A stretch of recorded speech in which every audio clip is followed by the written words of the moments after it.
The prophet Nathan once stood before King David and declared a curse that would echo through generations. "The sword will never depart from your house, because you have despised the word of the Lord." Little did the kingdom know that this sword would take the form of the most beautiful man in all Israel. A son born from David's own flesh, destined to pierce his father's heart deeper than any enemy blade ever could. His name was Absalom, and from the moment he drew breath, destiny marked him for tragedy. In the scrolls of divine judgment, his story was written before the first stone was cast, before the first conspiracy whispered in shadowed corridors. Listen closely, for this is no mere tale of rebellion. This is prophecy incarnate, where every kiss conceals betrayal, where every crown stolen demands a reckoning, where beauty itself becomes the instrument of doom. Watch as the threads of fate weave tighter. A violated sister crying out for justice that never comes. A father king paralyzed by his own guilty past. And a golden prince whose ambition burns hotter than the sun over Jerusalem. The Lord's judgment moves like a storm gathering on the horizon. Slow, inevitable, terrible, and when it breaks, even the trees of the forest will become executioners. Among all the Medes born to King David in the royal palace of Jerusalem, one stood out above the rest. His name was Absalom, and he was the third son of David, born to Maacah, the daughter of Talmi, king of Geshur. This meant that Absalom had royal blood, both on his father's and mother's side, since she was a princess twice over. But what truly set Absalom apart from his brothers and from every other man in Israel was his extraordinary appearance. The scriptures in 2 Samuel 14:2 tell us that in all Israel there was no one so much to be praised for his beauty as Absalom. From the sole of his foot to the crown of his head, there was no blemish in him. From head to toe, this man was perfect. Not a single flaw marked his body. His face was handsome beyond measure, his build strong and impressive, and people throughout the kingdom talked about his appearance. Yet even more remarkable than his flawless features was Absalom's hair. 2 Samuel 14:26 describes how, when he cut the hair of his head, for at the end of every year he used to cut it, when it was heavy on him, he cut it. He weighed the hair of his head, 200 shekels by the king's weight. His hair grew so thick and long that once a year, when it became too heavy to bear, he would cut it, and when he did, it weighed about 5 pounds. Imagine the sight of this prince walking through Jerusalem's streets, his magnificent hair flowing, his perfect face drawing every eye. Absalom knew the effect he had on people. He carried himself with the confidence of someone who had never been told no, never been rejected, never been overlooked. In the palace, among his many brothers and sisters, he stood out. David had many sons from different wives, but Absalom possessed something special, a magnetic presence that made people stop and stare. He was admired, celebrated, and favored by many who saw him as the natural choice to one day sit on his father's throne. Absalom had a sister named Tamar, born from the same mother. She was beautiful, just as her brother was handsome, and she was a virgin, as was proper for an unmarried daughter of the king. But Tamar had another half-brother named Amnon, who was David's firstborn son, the heir to the throne. And 2 Samuel 13:1 tells us that Amnon, the son of David, loved her. But this was not true love. It was obsession, a sick desire that consumed Amnon until he became physically ill from wanting what he could not have. His friend Jonadab, described in verse 3 as a very crafty man, noticed Amnon's condition and asked him why the king's son looked so haggard morning after morning. Amnon confessed, "I love Tamar, my brother Absalom's sister." Jonadab devised a wicked plan. He told Amnon to pretend to be sick, and when David came to check on him, to request that Tamar come and prepare food in his sight so he might eat from her hand. Amnon followed this evil advice. When David visited, a man made his request, and the king, suspecting nothing, sent word to Tamar, "Go to your brother Amnon's house and prepare food for him." Tamar obeyed her father. She went to Amnon's quarters and began making bread while he watched from his bed. 2 Samuel 13:8 and 9 describe how she took dough and kneaded it and made cakes in his sight and baked the cakes, and she took the pan and emptied it out before him. but he refused to eat. Then Amnon gave a command that revealed his true intentions. He ordered everyone else to leave the room when they were alone. Verse 11 says, "He took hold of her and said to her, 'Come, lie with me, my sister.' Tamar was horrified. She answered him in verse 12, 'No, my brother, do not violate me, for such a thing is not done in Israel. Do not do this outrageous thing.' She begged him to stop trying to reason with him. She even suggested in verse 13 that he speak to the king, saying, 'He will not withhold me from you,' anything to prevent what was about to happen. But Amnon would not listen. Verse 14 records the terrible moment. But he would not listen to her. And being stronger than she, he violated her and lay with her. In that moment, Tamar's life was destroyed, her future, her honor, her dignity, all stolen by a man who called himself her brother. Then something even more twisted happened. Verse 15 says, "Then Amnon hated her with very great hatred, so that the hatred with which he hated her was greater than the love with which, if he had loved her, the obsession that had made him sick, now turned to disgust. He called his servant and said, in verse 17, 'Put this woman out of my presence, and bolt the door after her.' Tamar left Amnon's house, wearing the long robe with sleeves that marked her as a virgin princess, a robe she would never rightfully wear again.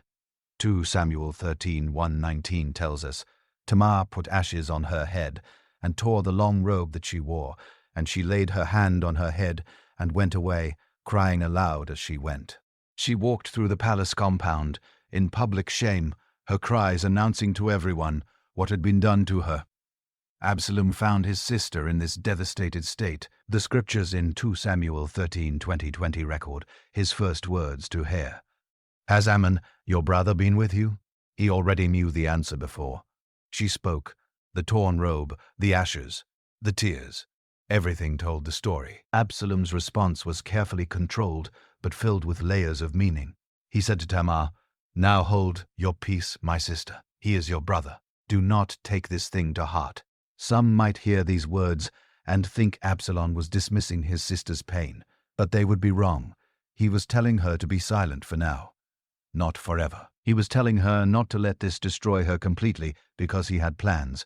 The phrase, "He is your brother," was not an excuse for Amnon's crime. It was Absalom acknowledging the complexity of what would come next. This was not just any rapist. This was the king's firstborn son, the heir to the throne, their own half-brother. Any response would shake the entire royal household. The verse continues, "So Tamar lived a desolate woman in her brother Absalom's house. He took her in, gave her shelter, protected her." But the word desolate tells us everything about Tamar's condition. She was ruined in the eyes of society, unmarriageable, broken. And every single day that Absalom saw his sister living in this state, his rage grew. 2 Samuel 13:22 gives us a crucial insight into Absalom's character. But Absalom spoke to Amnon, neither good nor bad, for Absalom hated Amnon because he had violated his sister Tamar. Notice what it does not say. It does not say Absalom confronted Amnon. It does not say he shouted or threatened or made a scene. Instead, Absalom spoke to Amnon, neither good nor bad. He said nothing at all. This silence was more dangerous than any threat. Absalom was not a man of impulsive anger. He was cold, calculating, patient. While others might have exploded in rage and sought immediate revenge, Absalom controlled himself completely. He watched Amnon move freely through the palace. He saw his half-brother laugh and eat and sleep peacefully, unpunished for his crime. And with each passing day, Absalom's hatred burned hotter, fueled by his sister's ongoing suffering and his father's inaction. The beautiful prince, with the perfect appearance, was learning to wear a mask. On the outside, he maintained his composure, his princely dignity. But inside, a plan was forming, a plan that would require patience, timing, and the perfect opportunity. Absalom was willing to wait because he understood that revenge served. Cold was more effective than hot anger. He would give Amnon no warning, no chance to prepare or defend himself. When the moment came, it would be swift and final. When the news of Tamar's rape reached King David, his reaction should have been immediate and severe. 2 Samuel 13:21 tells us simply that when King David heard of all these things, he was very angry. The Hebrew word used here conveys burning anger, intense rage. David was furious about what his firstborn son had done. But that is where the verse ends. David was angry, and then he did nothing. No punishment was ordered, no justice was served, no consequence came. To Amnon for violating his sister. The heir to Israel's throne had committed a terrible crime, and the king, who was supposed to enforce God's law, remained silent. Why? The scriptures do not tell us David's reasoning directly, but we can understand from what we know about his past. David himself had committed adultery with Bathsheba and murdered her husband, Uriah. The prophet Nathan had confronted him, and God had forgiven David, but the prophet also declared that the sword would never depart from David's house because of his sin. Perhaps David felt he had no moral authority to judge his son when he had done even worse. Perhaps his guilt paralyzed him, or perhaps it was simpler than that. Amnon was David's firstborn, his heir, the son who would inherit the throne. To punish Amnon severely, to execute him as the law demanded for such a crime, would mean losing his successor. David loved his sons even when they did evil. His love made him weak when he needed to be strong. But David's inaction sent a clear message throughout the royal household. It told everyone that if you were the king's favorite, if you were important enough, if David loved you enough, you could get away with anything. Even the most horrible crimes could go unpunished. It told Tamar that her suffering did not matter as much as protecting Amnon's position. It told all the other sons that their father's justice was not blind. It had favorites, and it told Absalom that if he wanted justice for his sister, he would have to take it himself. David's silence was not just a failure to act. It was a decision that set everything else in motion. Every day that passed without Amnon facing consequences was another day that the kingdom's respect for David's authority eroded. Every day was another day that Absalom's contempt for his father grew. The king who had killed Goliath, who had defeated the Philistines, who had established Israel's throne. This same king could not bring himself to discipline his own son. In Absalom's eyes, his father was no longer the mighty king of legend. He was a weak old man who let his emotions control his decisions, who played favorites, who failed to uphold the very laws he was supposed to enforce. This realization changed something fundamental in Absalom's view of his father and of the throne itself. Absalom did not act immediately. 2 Samuel 13:23 opens with these words. After 2 full years, Absalom had sheep's hearers at Baal-hazor, which is near Ephraim. 2 full years passed between Tamar's rape and Absalom's revenge. For 24 months, Absalom maintained his silence around Amnon. For 2 years, he watched and waited and planned. This patience was remarkable. Many men would have struck in the heat of anger within days or weeks of the crime. But not Absalom. He understood that time was his ally. The longer he waited, the more Amnon would relax, the more everyone would assume that perhaps Absalom had accepted what happened, that perhaps he had moved on. 2 years was long enough for people to lower their guard, to forget to be watchful, to assume the danger had passed. When Absalom finally made his move, he chose his moment perfectly. Sheepskin time was a season of celebration in ancient Israel, much like harvest festivals. It was a time when work was done and people gathered to feast and drink and enjoy the fruits of their labor. Absalom invited all the king's sons to join him at Baal-hazor for this celebration. On the surface, it seemed like an olive branch, a gesture of family unity, a sign that Absalom wanted to bring the royal brothers together in fellowship. But Absalom had another request. Verse 24 says, "And Absalom came to the king and said, 'Behold, your servant has sheep hearers. Please let the king and his servants go with your servant.' He invited David himself to attend. This was clever for 2 reasons. First, it made the invitation seem innocent. If he was inviting the king, surely he meant no harm. Second, Absalom likely knew his father would decline, and David did decline. Verse 25 records his response. But the king said to Absalom, 'No, my son, let us not all go, lest we be burdensome to you.' David understood that the king traveling with his full entourage would be expensive for Absalom to host. He pressed Absalom, but Absalom pressed back. Then came Absalom's real request mentioned in verse 26. Then Absalom said, "If not, please let my brother Amnon go with us." This was the ask Absalom had wanted all along. Amnon specifically. David's response is telling, and the king said to him, "Why should he go with you?" Even David sensed something was off about this specific request. But Absalom pressed him, and finally, verse 27 says, David sent with him Amnon and all the king's sons. Now Absalom had what he needed. Ammon would be away from Jerusalem, away from the palace guards, away from his father's protection. He would be at Absalom's feast, surrounded by Absalom's servants, drinking Absalom's wine, and Absalom had already given his servants their instructions recorded in verse 28. Then Absalom commanded his servants, "Mark, when Amnon's heart is merry with wine, and when I say to you, strike Amnon, then kill him. Do not fear. Have I not commanded you? Be courageous and be valiant." The plan was set.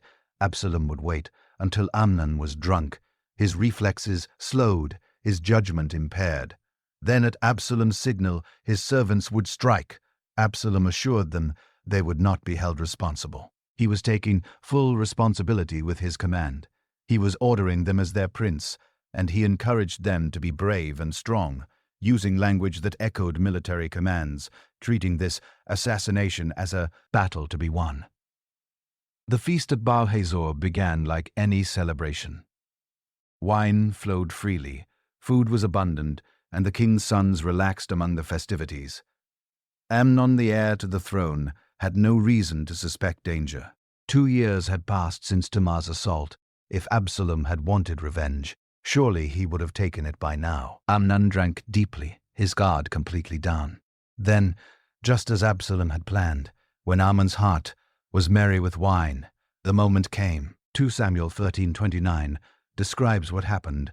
Next, so the servants of Absalom did to Amnon as Absalom had commanded.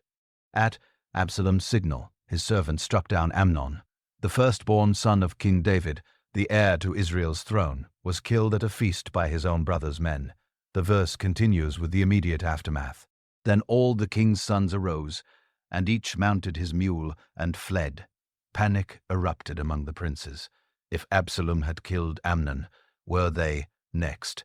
Was this the beginning of a massacre? They did not wait to find out. Each brother grabbed his mule, the common transportation for royalty in those days, and fled in different directions, racing back toward Jerusalem and safety. Meanwhile, a messenger reached David with devastating news, but the report was wrong. Verse 30 says, while they were on the way, news came to David, Absalom has struck down all the king's sons, and not one of them is left. Someone had seen the chaos, seen princes fleeing in every direction, and assumed the worst. They ran ahead to tell the king that all his sons were dead. The next verse captures David's response to this horrific news. Then the king arose and tore his garments, and lay on the earth, and all his servants who were standing by tore their garments. David literally fell to the ground in grief. He tore his royal robes, a sign of the deepest mourning. His servants did the same, joining their king in his anguish. For a moment David believed he had lost all his sons in a single day. But then Jonab spoke up. The same Jonab who had helped Amnon devised the plan to rape Tamar in the first place. Verse 32 records his words. Let not my lord suppose that they have killed all the young men, the king's sons, for Amnon alone is dead. For by the command of Absalom this has been determined from the day he violated his sister Tamar. Jonadab revealed that he had known all along that Absalom intended revenge. He assured David that only Amnon was dead. Verse 34 confirms this, but Absalom fled. And the young man who kept the watch lifted up his eyes and looked, and behold, many people were coming from the road behind him, by the side of the mountain. The watchman could see the other princes approaching Jerusalem, alive and safe. And verse 37 reveals what happened to Absalom. But Absalom fled and went to Talmi, the son of Ammihud, king of Gishur. And David mourned for his son day after day. Absalom had run to his grandfather's kingdom, to his mother's father, knowing he would find protection there. He could not stay in Israel after killing the king's firstborn. But notice the final line. David mourned for his son. Which son? The verse is deliberately but ambiguous. Was David mourning for Amnon, who was dead, or was he mourning for Amnon? Absalom, who was now a fugitive. Perhaps both. David had lost 2 sons that day, one to death, one to exile. 2 Samuel 13:38 tells us what happened next. So Absalom fled and went to Gishah and was there 3 years. 3 full years Absalom spent away from Jerusalem, away from Israel, living in his grandfather's kingdom. He had avenged his sister, but the cost was exiled from everything he knew, from his home, from his father, from his future. During these 3 years, something important was happening in David's heart. Verse 39 reveals this. And the spirit of the king, longed to go out to Absalom, because he was comforted about Amnon since he was dead. As time passed, and David's grief over Amnon's death eased, his thoughts turned increasingly to his living son. David began to long for Absalom, to wish he could see him again, to desire reconciliation. But David did nothing about these feelings. He made no move to bring Absalom home. He sent no messengers, issued no pardon, extended no invitation. David longed for his son, but remained paralyzed by his own emotions, and perhaps by his sense of what was right. Ammon had raped Tamar without punishment. Absalom had murdered Amnon in revenge. How could the king simply forgive that? Yet how could a father continue to reject his own son when his heart ached for him? So David did nothing, and Absalom remained in Gishah, knowing his father longed for him, but would not call him home. We can only imagine what those 3 years did to Absalom's mind. He had plenty of time to think about his father's pattern of inaction. David had failed to punish Amnon for 2 years. Now David was failing to restore Absalom for 3 years. The king seemed incapable of making hard decisions when it came to his sons. Absalom likely reflected on all his father's weaknesses during this exile. David's past sins with Bath, Sheba, and Uriah were well known. His failure to discipline his children was becoming legendary. His emotional nature made him vulnerable to manipulation. These 3 years in Gezer were not just exile for Absalom. They were a time of transformation. The prince, who had left Jerusalem seeking justice for his sister, was becoming someone different, someone harder, someone with larger ambitions than simple revenge. Joab, David's nephew and military commander, recognized that the situation could not continue indefinitely. 2 Samuel 14:1 says, Now Joab, the son of Zeruiah, knew that the king's heart went out to Absalom. Joab saw David's longing and decided to manipulate the king into action. Joab's plan was elaborate. He brought a wise woman from Tekoa and coached her to pretend to be a mourner. He gave her a story to tell the king. A parable, really. The woman came before David and told him she was a widow with 2 sons. Her sons had fought in a field where no one could separate them, and one killed the other. Now her whole clan was demanding that she hand over her surviving son to be executed for his brother's murder. If she did this, she would have no sons left, no one to carry on her family name. David's response, recorded in verse 11, was immediate. As the Lord lives, not one hair of your son shall fall to the ground. He promised to protect her remaining son. Then the woman revealed the trap in verse 13. Why then have you planned such a thing against the people of God? For in giving this decision, the king convicts himself inasmuch as the king does not bring his banished one home again. She was pointing out David's contradiction. He would show mercy to a stranger's son who committed murder, but not to his own son. David realized he had been manipulated, and when he asked who put her up to this, she admitted in verse 19 that Joab, your servant, commanded me. It was he who put all these words in the mouth of your servant. David called for Joab and finally gave the order everyone had been waiting for. 2 Samuel 14:21 records it. Behold, now I have granted this. Go bring back the young man Absalom. After 3 years, David was allowing his son to return home, but there was a devastating condition. Verse 24 gives David's full instructions. And the king said, Let him dwell apart in his own house. He is not to come into my presence. So Absalom lived apart in his own house, and did not come into the king's presence. Absalom was allowed to return to Jerusalem, but he was forbidden fro, men seeing his father's face. He was home but not home, restored but not restored. He could live in the city of his birth, walk its streets, see its people. But he could not enter the palace, could not speak to his father, could not be truly reconciled. This partial restoration might have been worse than exile, because every day Absalom lived with the reminder that David still rejected him. 2 Samuel 14:28 tells us how long this painful situation lasted. So Absalom lived 2 years in Jerusalem, without coming into the king's presence. 2 more years. First 2 years watching, Amnon go unpunished, then 3 years in exile. Now 2 more years living in Jerusalem, but banned from his father's presence. 7 years total of various forms, of rejection and distance. These 7 years had changed Absalom completely. The prince who once sought only justice for his sister had learned hard lessons about power, about weakness, about how kingdoms really work. He had learned that David could be manipulated, that the king's emotions made him vulnerable, that justice in Israel was not blind, but favored whoever David loved most at the moment. And perhaps most importantly, Absalom had begun to see himself not as David's son, seeking restoration, but as someone who might make a better king than his father. After 2 years of living in Jerusalem without seeing his father's face, Absalom's patience ran out.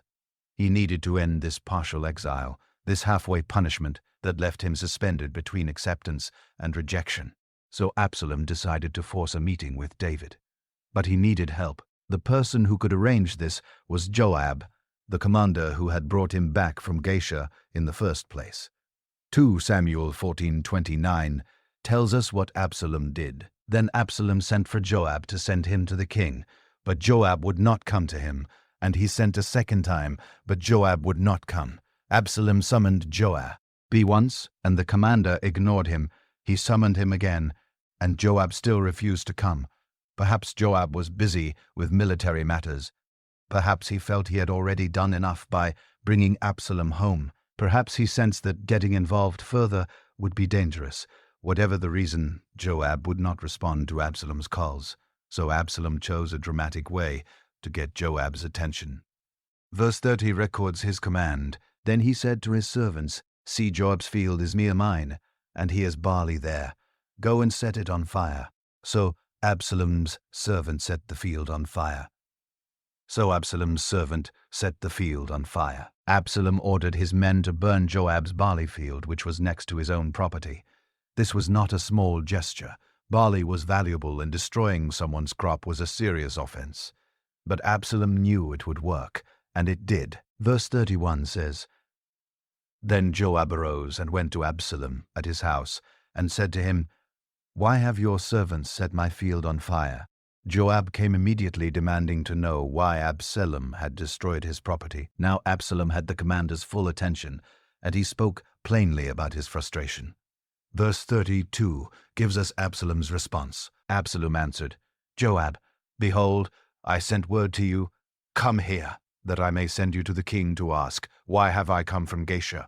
It would be better for me to be there still. Now therefore let me go into the presence of the king, and if there is guilt in me, let him put me to death.' Absalom's words cut to the heart of the problem.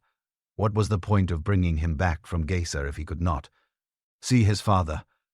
This halfway restoration was worse than exile.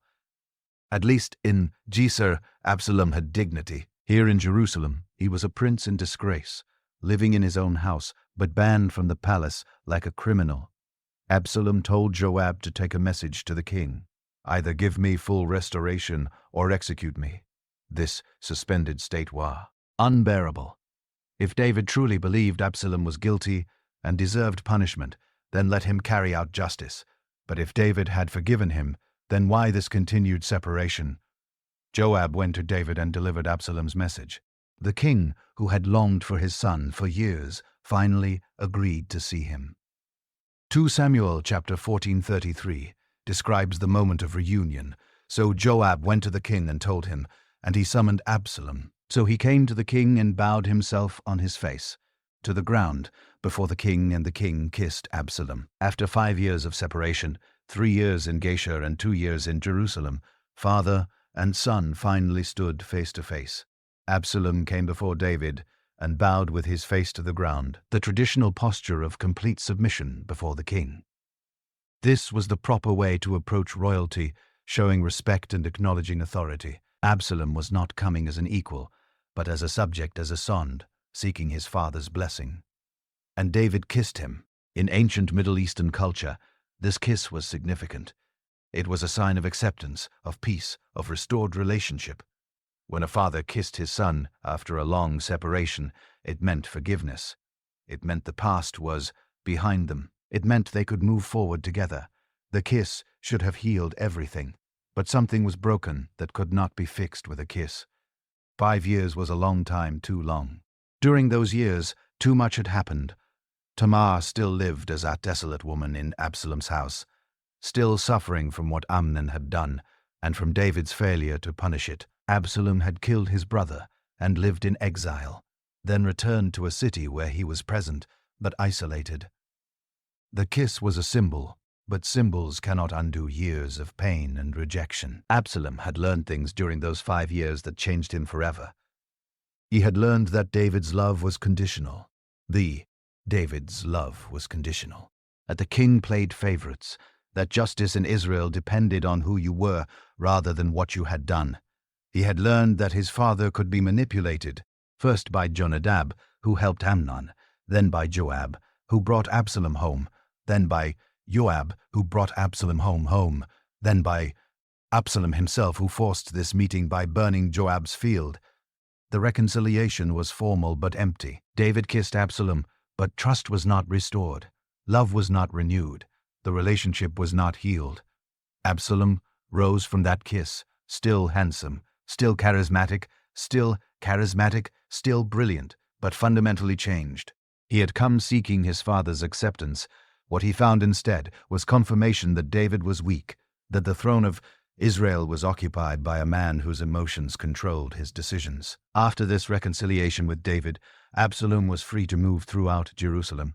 Without restriction, he could enter the palace, participate in royal functions, and be seen by the people as a prince of Israel once again. But Absalom did not return to his old life.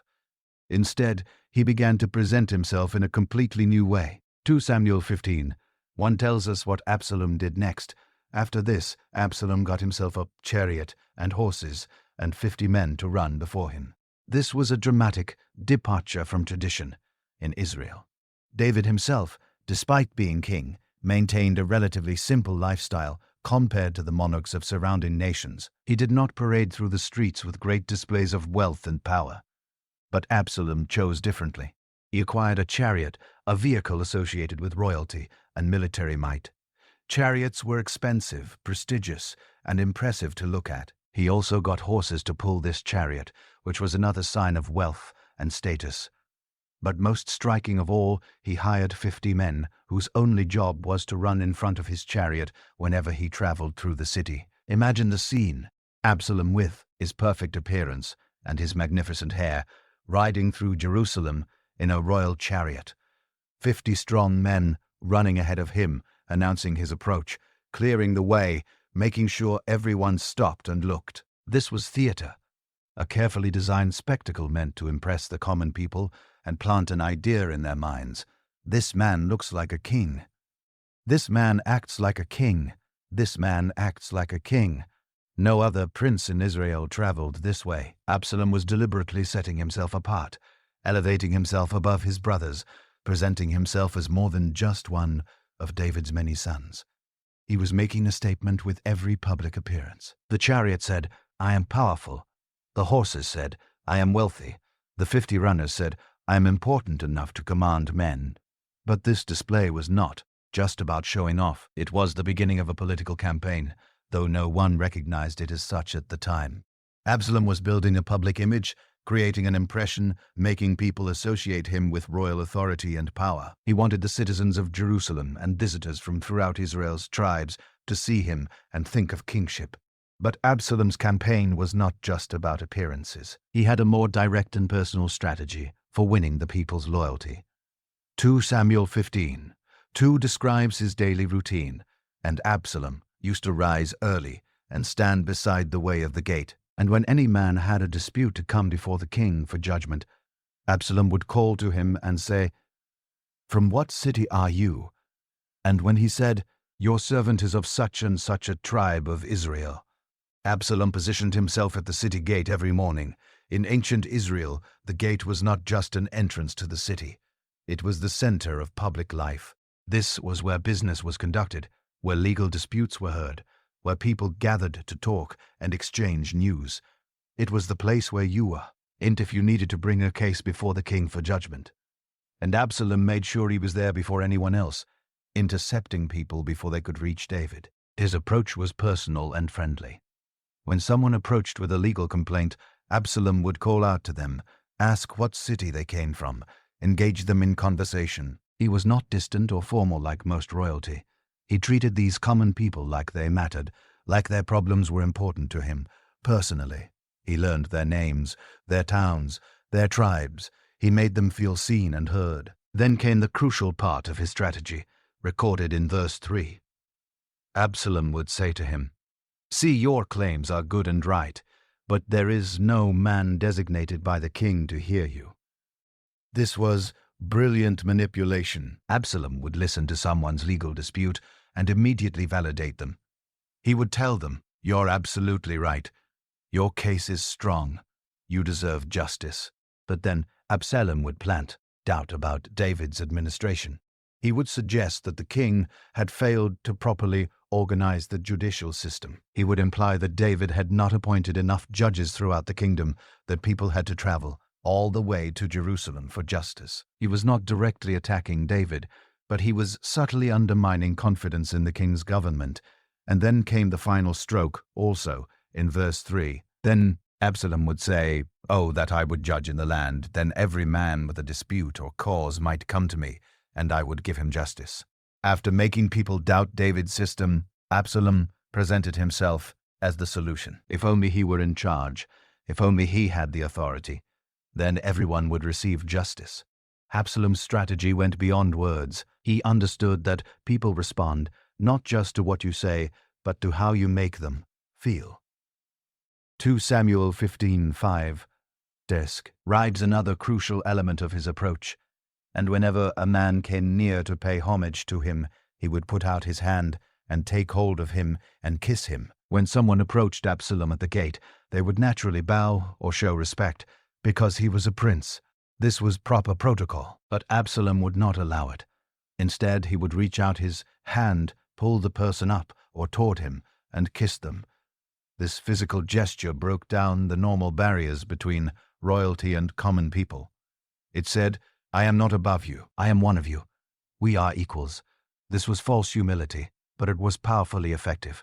People were not used to being treated this way by royalty. They expected distance, formality, hierarchy. But here was a prince, the most handsome man in all Israel, riding in a chariot with 50 runners who would reach out and embrace them like a friend. It created a powerful emotional connection. People felt special. They felt valued. They felt like Absalom genuinely cared about them as individuals, and Absalom did this consistently. Verse 5 says, "Whenever a man came near, he would do this." Not sometimes. Not only to important people, to everyone, rich or poor, from powerful tribes or small towns. Every person who approached Absalom received this same treatment. He made each one feel important, heard, and valued. The result of this long-term campaign is recorded in verse 6. "Thus Absalom did to all of Israel who came to the king for judgment." So Absalom stole the hearts of the men of Israel. Notice that word "stole." The hearts were not freely given. They were taken through deception. Absalom was running a con, manipulating people's emotions, building loyalty through false pretenses. But the people did not know this. They believed Absalom's act. They thought he was sincere. They contrasted him with David, the old king who stayed in his palace while this young, energetic prince stood at the gate every morning, listening to their problems, validating their concerns, promising justice. In their minds, Absalom looked like the future. After years of this careful political work, Absalom was ready to make his move, but he needed to do it away from Jerusalem, away from David's immediate control, in a place where he could gather his supporters and make his claim to the throne. 2 Samuel 15:7 tells us his plan. "And at the end of 4 years, Absalom said to the king, 'Please let me go and pay my vow, which I have vowed to the Lord in Hebron.'" 4 years. That is how long Absalom had been working at the gate, building his base of support, stealing the hearts of Israel.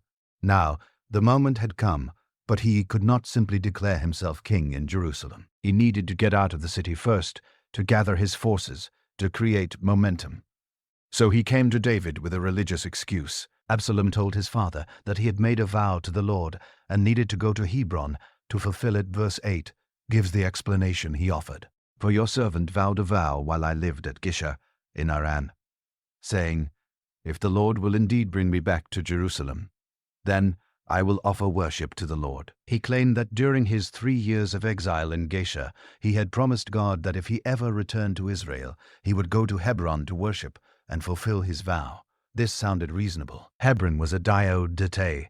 Ephraim was a significant city in Israel's history. It was where Abraham had lived and where he was buried. It was the place where David himself had first been crowned king over Judah, before he became king over all Israel. David suspected nothing. Verse 9 records his response. And the king said to him, go in peace. So he arose and went to Hebron. David gave his blessing and let Absalom go. The king had no idea he was sending his son to start a rebellion. But Absalom was lying. The Re was no vow, or if there was a vow, it was not the real reason for this trip. Absalom had chosen Hebron deliberately for strategic reasons. First, it was David's original capital, which gave Absalom's claim historical legitimacy. Second, it was far enough from Jerusalem to give Absalom time to organize before David could respond. Absalom did not go to Hebron alone. Verse 11 tells us, with Absalom went 200 men from Jerusalem, who were invited guests, and they went in their innocence and knew nothing. Absalom brought 200 men from Jerusalem with him, but these men had no idea what was really happening. They thought they were going to a religious ceremony. Once Absalom reached Hebron, he activated the conspiracy he had been building for years. 2 Samuel 15:10 reveals the signal he had arranged. But Absalom sent secret messengers throughout all the tribes of Israel, saying, as soon as you hear the sound of the trumpet, then say, Absalom is king at Hebron. This verse shows us how carefully Absalom had planned this rebellion. He had not just been winning hearts in Jerusalem. He had been sending secret messengers throughout all 12 tribes of Israel, building a network of supporters in every region. These were people who had met him at the gate, who had been impressed by his chariot and his concern for justice, who believed he would be a better king than David. Absalom had given them all the same instruction. Wait for the sound of the trumpet. Then declare that Absalom is king. The trumpet was a brilliant signal. In ancient Israel, trumpets announced important events: the beginning of festivals, the calling of assemblies, the coronation of kings. When people throughout Israel heard trumpets blowing in their towns and cities, they would know something significant was happening, and Absalom's supporters would immediately begin declaring him king, creating a wave of proclamatio. And that would sweep across the nation simultaneously. This was not a spontaneous uprising. This was a coordinated nationwide coup attempt. Absalom had supporters planted in every tribe, waiting for his signal, ready to act the moment they heard the trumpet. The rebellion would not be centered in just one city. It would erupt everywhere, at once. But Absalom had also secured himself a crucial ally. Verse 12 tells us, and while Absalom was offering the sacrifices, he sent for Ahiel, the Galanite, David's counselor from his city, Gilo. Ahiel was not just any supporter. He was David's personal counselor, one of the king's most trusted advisors, the man who had helped David make decisions, who knew the king's strategies and weaknesses. This man had turned against the king. The verse continues, and the conspiracy grew strong, and the people with Absalom kept increasing. As soon as the rebellion was declared publicly, people flocked to Absalom's side. The momentum was entirely with Absalom. The news reached Jerusalem like a thunderbolt. 2 Samuel 15:13 records the moment David learned what was happening, and a messenger came to David saying, the hearts of the men of Israel have gone after Absalom. With those words, David's world collapsed. His son had not gone to Hebron to worship. He had gone there to worship. He had gone there to steal the throne. David's response was immediate and shocking.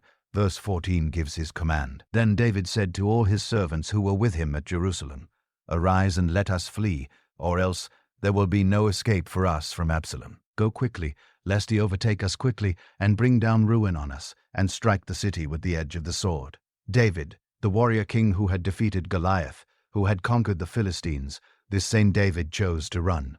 He did not try to rally the army. He did not prepare Jerusalem's defenses. Instead, he ordered immediate evacuation. The messenger had told him that the hearts of the men of Israel had gone after Absalom. David understood what this meant. His son had successfully turned the nation against him. Verse 15 shows that David's servants remained loyal, and the king's servants said to the king, "Behold, your servants are ready to do whatever my lord the king decides." They were with him, whatever he chose. So the evacuation began. 2 Samuel 15. 1:16 describes the exodus. "So the king went out and all his household after him. And the king left 10 concubines to keep the house. David walked out of his palace, abandoning the city where he had reigned for years. His entire household followed him, his wives, his children, his servants, but he left 10 of his concubines behind to maintain the palace." Verse 17 continues, "And the king went out and all the people after him, and they halted at the last house. David and his loyal followers left Jerusalem and stopped at the edge of the city at the last house before open country. There David paused to see who would come with him." Verse 18 says, "And all his servants passed by him, and all the chariots, and all the Pelethites, and all the Pelethites, and all the 600 Gites, who had followed him from Gath, passed on before the king." David's personal guard, his foreign mercenaries, his veteran soldiers, these men stayed with him. They passed by him in formation, showing their continued loyalty even as the nation turned to Absalom. This was David's darkest hour.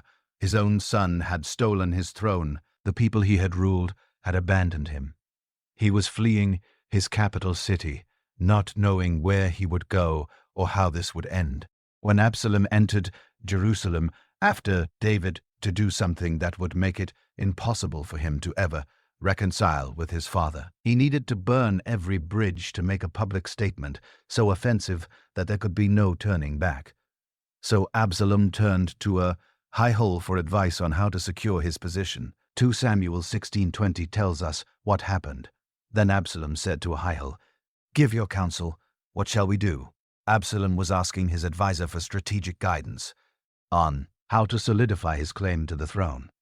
Verse 21 records Ahijah's counsel. Ahijah said to Absalom, "Go into your father's concubines, whom he has left to keep the house, and all Israel will hear that you have made yourself a stench to your father, and the hands of all who are with you will be strengthened." This was not just political advice, it was a deliberate act of ultimate disrespect. By taking his father's concubines, Absalom would be claiming ownership of everything that belonged to David. In ancient culture, taking a king's wives meant claiming his throne. The plan had 2 purposes. First, it would strengthen Absalom's supporters by showing them there could be no reconciliation with David. Second, it would publicly declare Absalom as the new king. Verse 22 describes what happened next. "So they pitched a tent for Absalom on the roof, and Absalom went into his father's concubines in the sight of all Israel. They set up a tent on the palace roof, the same roof where David had once walked and seen Bathsheba bathing. Now on that same roof, Absalom committed this public act of rebellion." The phrase, "in the sight of all Israel," is important. This was not done secretly.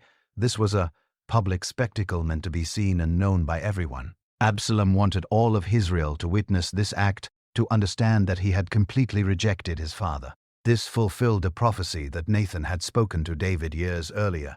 When David had sinned with Bathsheba and murdered Uriah, the prophet told him in 2 Samuel 12:1, "Thus says the Lord, Behold, I will raise up evil against you out of your own house, and I will take your wives before your eyes, and give them to your neighbor, and he shall lie with your wives in the sight of this sun."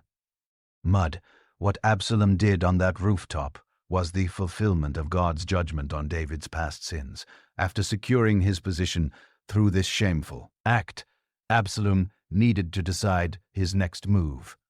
David had fled Jerusalem, but he was still alive and still had loyal followers. Ahijah knew that the key to winning this rebellion was to act quickly and decisively.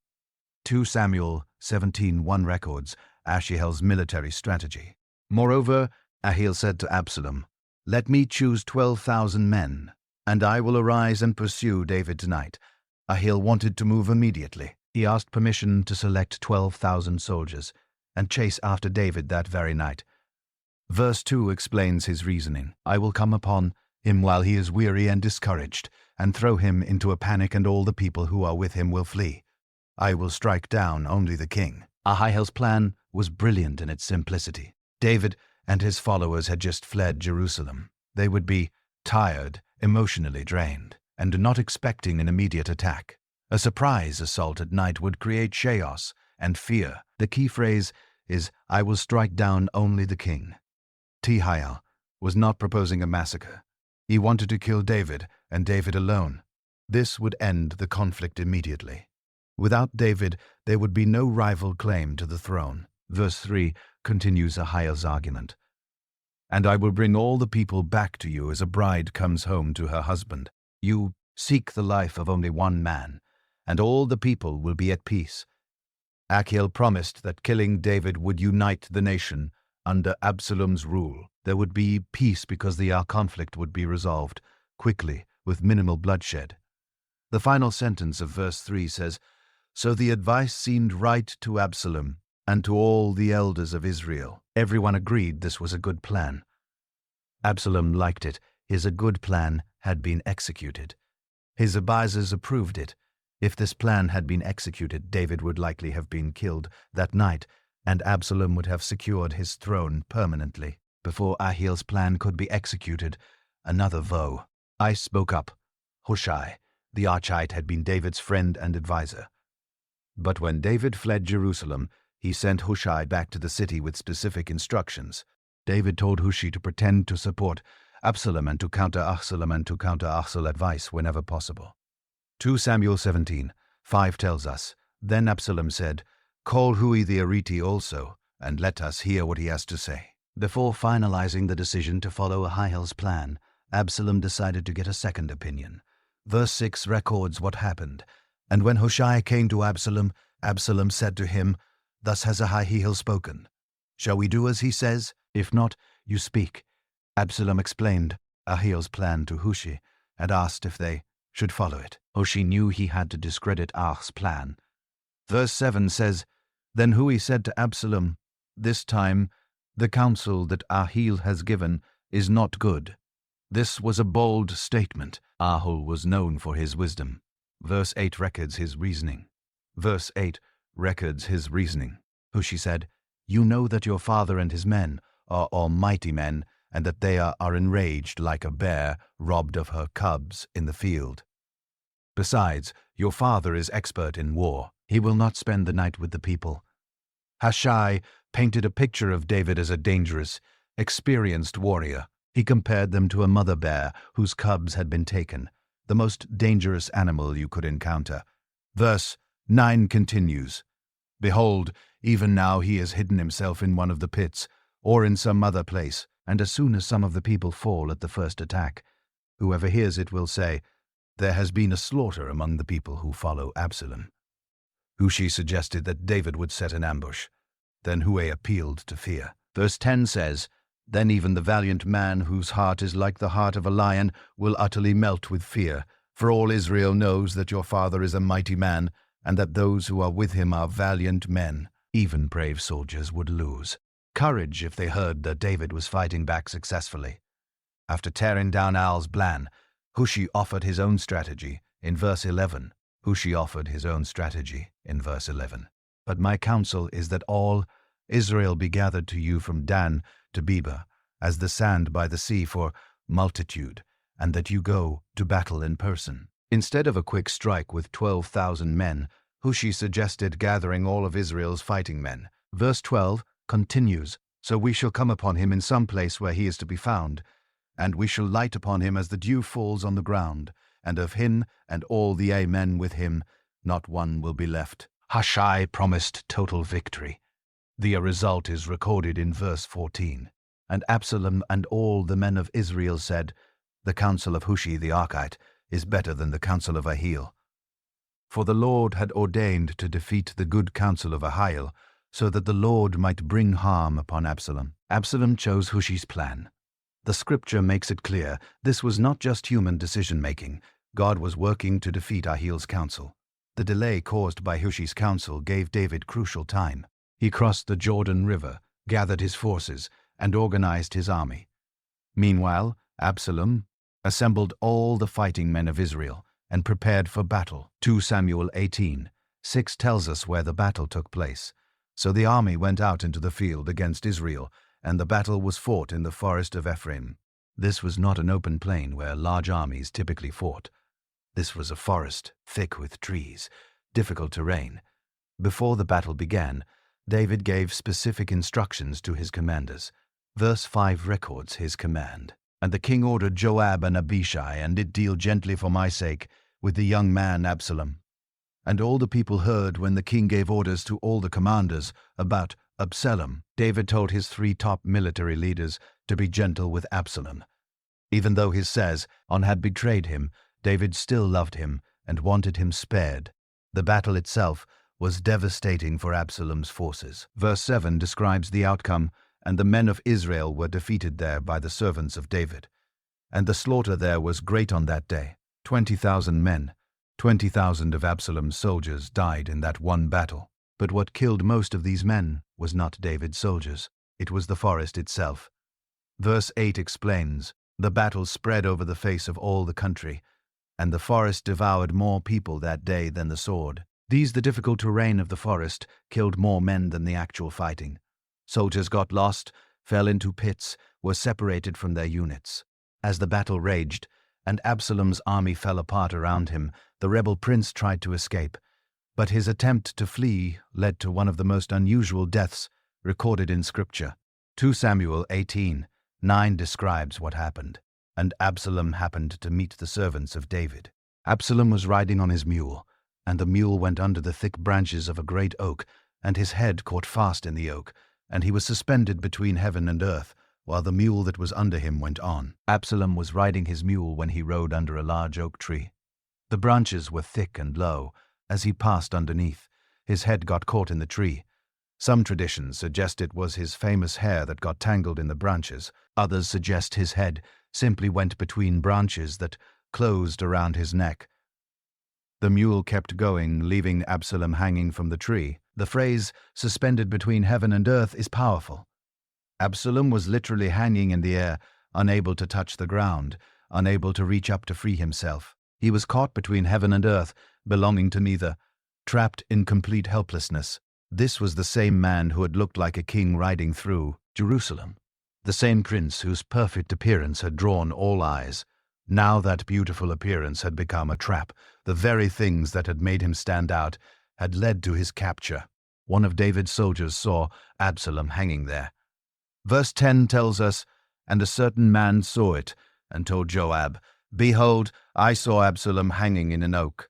The soldier reported what he had seen to Joab. Joab's response, recorded in verse 11, shows his frustration. Joab said to the man who told him, What, you saw him? Why then did you not strike him there to the ground? I would have been glad to give you 10 pieces of silver and a belt. Joab could not believe the soldier had not killed Absalom when he had the chance. But the soldier refused, and his reason is recorded in verse 12. But the man said to Joab, Even if I felt in my hand the weight of 1,000 pieces of silver, I would not reach out my hand against the king's son. For in our hearing the king commanded you and Abishai and Iti, for my sake protect the young man Absalom. The soldier reminded Joab that David had publicly commanded his officers to deal gently with Absalom. Joab had no patience for this. Verse 14 records his response. Joab said, I will not waste time like this with you. And he took 3 javelins in his hand and thrust them into the heart of Absalom while he was still alive in the oak. Joab took 3 javelins and drove them into Absalom's heart while he hung helpless in the tree. This was a direct violation of David's command.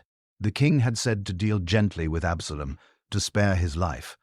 But Joab made a battlefield decision that David's emotional attachment to his son could not interfere with military necessity. Joab knew that, as long as Absalom lived, he would be a threat. Even if captured, Absalom's supporters might try to free him. From a purely strategic standpoint, Absalom had to die. So Joab killed him knowing he was disobeying the king's direct order. But Joab did not finish the job alone. 2 Samuel 18:15 tells us, "And 10 young men, Joab's armor-bearers, surrounded Absalom and struck him and killed him." After Joab struck Absalom with the 3 javelins, 10 of Joab's personal soldiers surrounded the dying prince and finished killing him. With Absalom's death, the reason for the battle ended. Verse 16 says, "Then Joab blew the trumpet, and the troops came back from pursuing Israel, for Joab restrained them." Joab immediately stopped the fighting. But what to do with Absalom's body? Verse 17 describes his burial. "And they took Absalom and threw him into a great pit in the forest, and raised over him a very great heap of stones. And all Israel fled everyone to his own home. They threw Absalom's body into a pit, and covered it with a pile of stones. This was not an honorable burial, this was the burial of a criminal." David was waiting in the city of Mahanaim for news of the battle. He did not know if his army had won or lost, and most of all, he did not know if his son Absalom was alive or dead. 2 Samuel 18:4 tells us, "Now David was sitting between the 2 gates, and the watchman went up to the roof of the gate by the wall, and when he lifted up his eyes and looked, he saw a man running alone. A watchman on the wall spotted a lone runner approaching." Verse 25 says, "The watchman called out and told the king, and the king said, 'If he is alone, there is news in his mouth.' And he came rapidly and drew near." A single runner usually meant news. Ahimaaz arrived first and called out in verse 28. Then Ahimaaz cried out to the king, "All is well." And he bowed before the king with his face to the earth and said, "Blessed be the Lord your God, who has delivered up the men who raised their hand against my lord the king." Aim announced victory. But David's response recorded in verse E29 shows what he really cared about. "And the king said, 'Is it well with the young man Absalom?' Ahimaaz answered, 'When Joab sent the king's servant, your servant, I saw a great commotion, but I do not know what it was.'" David did not ask about the battle. He asked only about Absalom. The second messenger arrived. 2 Samuel 18:31 tells us, "And behold, the Cushite came, and the Cushite said, 'Good news for my lord the king, for the Lord has delivered you this day from the hand of all who rose up against you.'" But again, David's only question, recorded in verse 32, was about his son. The king said to the Cushite, "Is it well with the young man Absalom?" And the Cushite answered, "May the enemies of my lord the king and all who rise up against you for evil be like that young man." The Cushite did not say directly that Absalom was dead, but David understood. 2 Samuel 18:30, 3 describes his reaction. "And the king was deeply moved, and went up to the chamber over the gate and wept. And as he went, he said, 'O my son Absalom, my son Absalom, would I have died instead of you, O Absalom, my son, my son.'" David broke down completely. He cried out his son's name over and over. He wished he had died in Absalom's place. The victory meant nothing to him. The story of Absalom ends with a detail that shows the emptiness behind all his ambition. 2 Samuel 18:18 tells us something Absalom had done while he was still alive. Now Absalom in his lifetime had taken and set up for himself the pillar that is in the king's valley. For he said, "I have no son to keep my name in remembrance." He called the pillar after his own name, and it is called Absalom's monument to this day. And Absalom had built a monument to himself during his lifetime. He erected a pillar in the king's valley near Jerusalem. He explained why I have no son to keep my name in remembrance. This statement is interesting because 2 Samuel 14:27 tells us that there were born to Absalom 3 sons and 1 daughter whose name was Tamar. Absalom had 3 sons. Yet when he built his monument, he said he had no son. This means that by the time Absalom built the pillar, all 3 of his sons had died. This was significant in ancient Israel. A man's legacy lived on through his sons. Without a son, your name would be forgotten. So Absalom built a stone pillar and named it after himself. The irony is painful. Absalom rebelled to take the throne and establish his own dynasty, but he had no sons. He was fighting for a throne he could not pass on to anyone. All his ambition was ultimately for nothing. The monument still stood there as a reminder. People called it Absalom's monument, just as he had intended. But instead of being a celebration of his greatness, it became a testimony to his failure.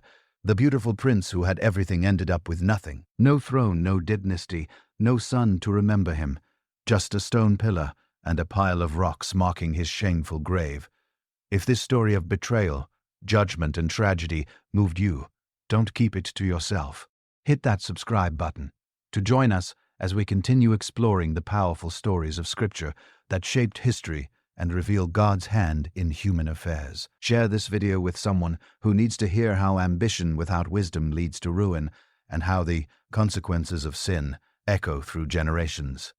Leave a comment telling us what struck you most about Absalom's story. Was it his patience in planning, his skill in manipulation, or the heartbreaking end of a man who had no heir to remember him? We'll see you in the next biblical journey. Until then, remember, true greatness is not measured by the chariots we ride or the crowds we command, but by the legacy we leave in the hearts of those who truly know.